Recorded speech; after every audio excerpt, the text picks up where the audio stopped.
Hello, good morning, everyone. We're still in the good morning. We're still in the introduction for the Tanya, which was written by the Alter Rebbe himself, of course. And as we talked about this before, the Alter Rebbe put a lot of effort in every single letter. One vav, it took him 6 weeks whether to put it in the Tanya or not. And also, there was a Rebbe called Rabbi Shalom Doivber. He was the 5th Lubavitcher Rebbe. And he said that when the Alter Rebbe wrote the Tanya, he wrote himself in the Tanya. I told you a few days ago that there were many people that came to the Alter Rebbe for advice, not just in life, in physical, material things, but also in spiritual. They had questions, just how to advance and do the service of Hashem in a better way. So at the beginning, when he became a Rebbe, he had time to see many people, but then there was so much people coming to him. So that's why he wrote the Tanya. So the Rabbi Shalom Doivber said that the Rebbe himself, the Alter Rebbe, put himself in the Tanya, and he said, you should know that when you learn Tanya, you're learning and you're talking to the Rebbe. And that's valid for every one of us. And I guess you will see, I'm sure you will see as we go on, that this is really talking to every one of us today. Not yesterday, not tomorrow, but today. That's what a Beinoni is. The Beinoni of the Tanya, the average person of the Tanya that's trying to do his best, is a person that works today, right now. He's a Beinoni as right now, as today. And we're going to learn about this much more. In other words, yesterday could have been a Russia. If he did tshuva, and right now he's doing his best of himself, so he's a Beinoni. And the goal of a man, of a Jew, of any person in this world is to be a Beinoni and to try to stay a Beinoni. To become a tzaddik, even though Hashem tells us in the Torah that you have the right to say, when I'm going to become like Avraham, Yitzchak, and Yaakov, the same, we have the right to desire, in a spiritual sense, in a good way, to be like Moshe Rabbeinu, like Avraham, like Yitzchak. We have the right to want to do that. But to actually become that, this is not up to us. This is a present that Hashem gives to a person after he has done everything that he could. So maybe it would happen, maybe not. Tanya said, you may be a Beinoni your whole life. There's no reason to try to become a tzaddik. A tzaddik is something like a kohen. A kohen he doesn't become a kohen. It's a present that Hashem gave to Aaron HaKohen and his children, and to all the children that come after that. Matana esen al kunoschem. Hashem says, I'll give a matana to Aaron HaKohen. And to become a tzaddik, it's a matana, or the person was born already a tzaddik from the beginning. But there's no aim or goal to be a tzaddik. It doesn't make sense. But to be a Beinoni, the Beinoni of the Tanya, this should be the aim of everyone. That's what the Alter Rebbe is going to tell us a bit later, that the whole Tanya is to help us how to serve Hashem the best way. And you could be a businessman, you could be a Rosh Yeshiva, you could be a mother, a child, whatever you are, at whatever level you are, the Tanya is talking to us. So this is what the Rebbe is saying over here, is that when we learn Tanya, we are learning and we are talking with the Rebbe who wrote the Tanya. Another things I wanted to tell you is that the Rebbe of the Alter Rebbe, his name was Doivber. He was the Maggid of Mezrich. And the Rebbe of the Maggid of Mezrich was the Baal Shem Tov. There's a pasuk that we say in the prayer every morning, in the Tehillim. We say, Maggid Devarov leYaakov, Chukav u'Mishpatav leYisrael. Hashem says like this. David HaMelech says, Maggid, Hashem tells us his mitzvahs. Chukav, his laws, he tells us to do. In other words, what Hashem does himself, those mitzvahs that Hashem is asking us to do, he also does in himself. Every mitzvah that we have in the Torah, in a certain form, Hashem performed that mitzvah. Like an example, tefillin. So the Gemara, the one that you're learning now, Gemara Brachos, that in page 6, asks the question, Tfilin the More Alma Moksiv. The tefillin of God, okay, so God puts on tefillin. So we know what's in our tefillin. What do we have in our tefillin? What it is written in the tefillin? Shema Yisrael, the unity of Hashem. So the Gemara asks, a rabbi or a few rabbis ask, so okay, so what is Hashem's tefillin? What's inside Hashem's tefillin? And the answer was, Umi ke'amcha Yisrael goy echad ba'aretz. What is written in Hashem's tefillin? This pasuk, who is like you, Israel, one nation on earth.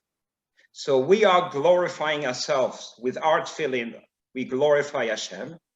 And in Hashem's tefillin is glorifying the Jews that are bringing the echad, the unity of Hashem, ba'aretz, on earth. So this is from the Gemara. And the Baal Shem Tov explained that amongst the Jewish people, we find the tefillin shel Rosh and the tefillin shel Yad. You know, we have two tefillin, right? We put tefillin on the hand, and when we put tefillin al Rosh, on the head. So Baal Shem Tov explained that the reference of the tefillin shel Rosh by Hashem, in the tefillin of Hashem, it's the reference for the tefillin of the people that study Torah. And the tefillin shel Yad, it's a reference to the Jews that are doing things. That have, you know, they are active in the world, that have good midas, good attribute. And what do we put on first? The tefillin shel Yad. First, we put on the tefillin of the hand. Because for Hashem, that's what the Baal Shem Tov was explaining to his Talmidim.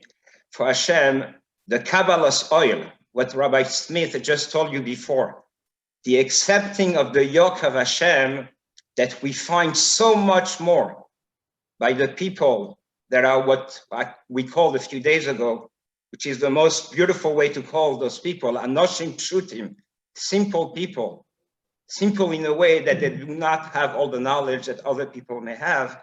But for Hashem, this Kabbalah soil, this accepting of the yoke of those Jews that do not know much, but they're still doing, and they have this Kabbalah soil, this accepting of Hashem much more than the other people. So this is much more precious for Hashem, and that's why we put on first the tefillin shel Yad, and we also make a bracha on the tefillin shel Yad, right? The blessing is on the tefillin shel Yad. And the fact that we compare the tefillin shel Yad to the Jewish people that are doing stuff, we're still comparing them to tefillin, and tefillin has Torah also. So we're not saying that the simple Jews, they don't have Torah. They're already together in tefillin by itself. Tefillin, Hashem says, Kimu mitzvahs tefillin. There's a story in the Medrash that the Jewish people came to Hashem and they told HaKadosh Baruch Hu, you told us to study Torah day and night, but we do not have time. We work, we have families. Ein lanu pnai. Amar lehem HaKadosh Baruch Hu, Hashem told them, Kimu mitzvahs tefillin, accomplish the mitzvah of tefillin, Uma'ale ani alechem kilu yegatem b'tera yeman v'lo, as you are studying day and night. So we see that tefillin, by putting on tefillin, it's as if we study day and night. And this is also concerning the tefillin shel Yad. And that's what the Alter Rebbe is trying to tell us in Tanya, that we have to take off all those layers. We have to become anoshim pshutim. You could be the biggest Talmid Chacham, you could still become a simple person. It's much harder. And that's valid for everyone, that we all have a bunch of layers on ourselves. And maybe they're needed, maybe they're not. But the bottom line is that we need to talk truth. We need to understand what things are.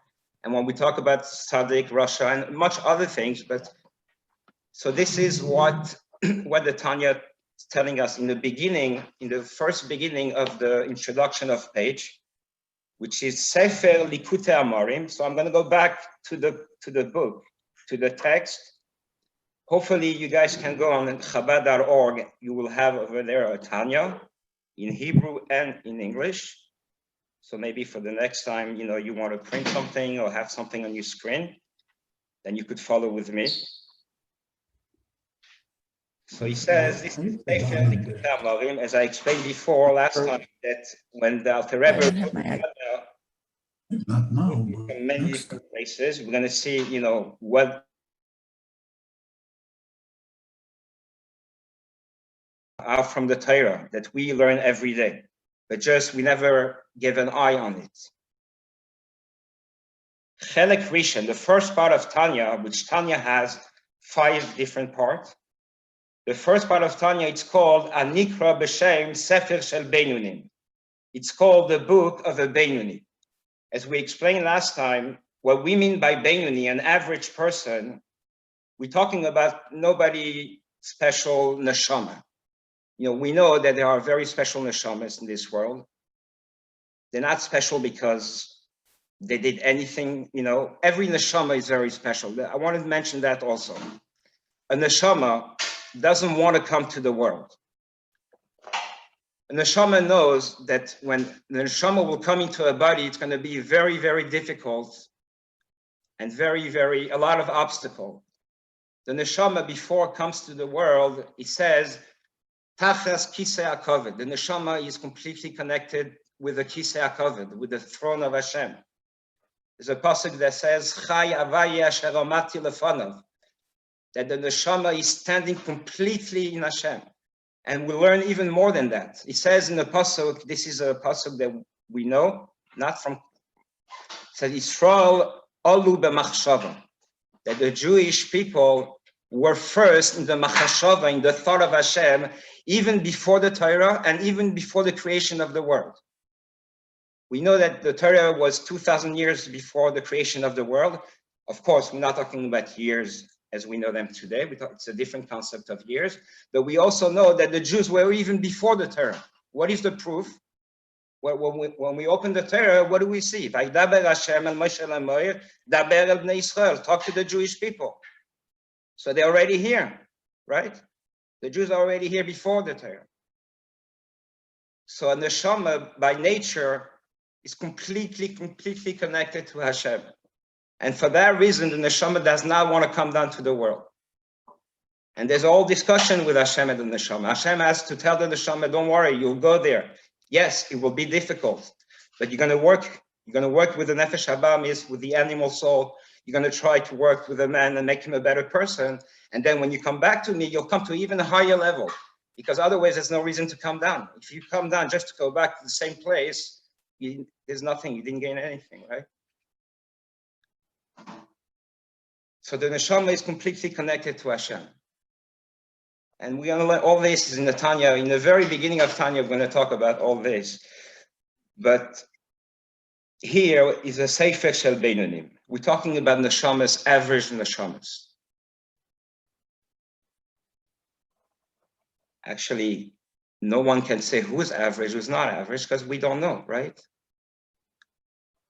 So someone, like for example, you could have Terach, the father of Abraham, who was a worship idol. You know, he was worshiping idols, and he had Abraham.